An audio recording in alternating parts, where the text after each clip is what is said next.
பறவையை வச்செல்லாம் சாஸ்திரம் இருக்குங்களா? பறவை சாஸ்திரம்னு சொல்லலாம், பட்சி சாஸ்திரம்னு சொல்லலாம், பஞ்சபட்சி சாஸ்திரம்னு சொல்லலாம். அதாவது இறைவன் படைத்த போது இல்லை பரிணாம வளர்ச்சியில் இல்லை உள்ள நிலை பௌதீக நிலையில் நிலம், நீர், நெருப்பு, காற்று, ஆகாயம்னு சொல்கிறோம். அது பரிணாமத்தில் வரும்போது வெற்றவெளியிலிருந்து ஆகாயமும், ஆகாயத்திலிருந்து காற்றும், காற்றிலிருந்து நெருப்பும், நெருப்பிலிருந்து நீரும், நீரிலிருந்து நிலமும் படைக்கப்பட்டது இல்லை உருவானதுன்னு சொல்லலாம். இப்படி 5 பூதங்கள், பௌதீகங்கள் 5.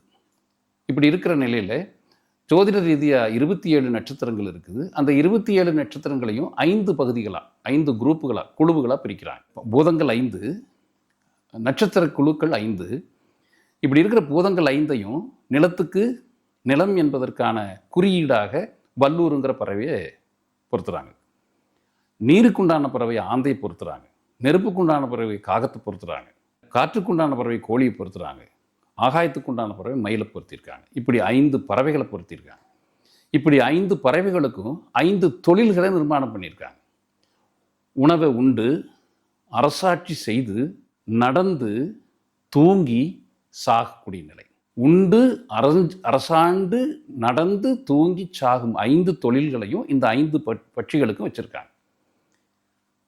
இந்த நிலையில் இரவு நேரத்தில் 5 ஜாமங்களாகவும், பகல் நேரத்தை 5 ஜாமங்களாகும். அப்போ பகலில் 5 ஜாமம், இரவில் 5 ஜாமம், 5 தொழில்கள், 5 பட்சிகள், 5 நட்சத்திரங்கள், பஞ்சபூதங்கள் 5. இப்படி எல்லாவற்றுக்கும் கணக்கு வைத்து அதன் அடிப்படையில் காலத்தில் இன்னென்ன காலத்தில் அரசு காலத்தில் செய்தால் நிச்சய வெற்றி, தூங்கும் நேரத்தில் துயில் நேரத்தில் வச்சு செய்தோம்னா நிச்சயமாக அந்த தொழில் வெற்றியும் தோல்வியும் இல்லாமல் ஆயிரும், சாவு நேரத்தில் செய்தால் நிச்சயமாக அந்த தோல்வி கண்டுரும், அந்த தொழில் படுதோல்வி கண்டுருங்கிற அந்த சாஸ்திரம், அதுதான் பட்சி சாஸ்திரம்னு சொல்கிறோம். அதுதான் பஞ்சபட்சி சாஸ்திரமாக இருக்குது. அதுதான் பறவை சாஸ்திரமாகவும் சொல்லப்படும்.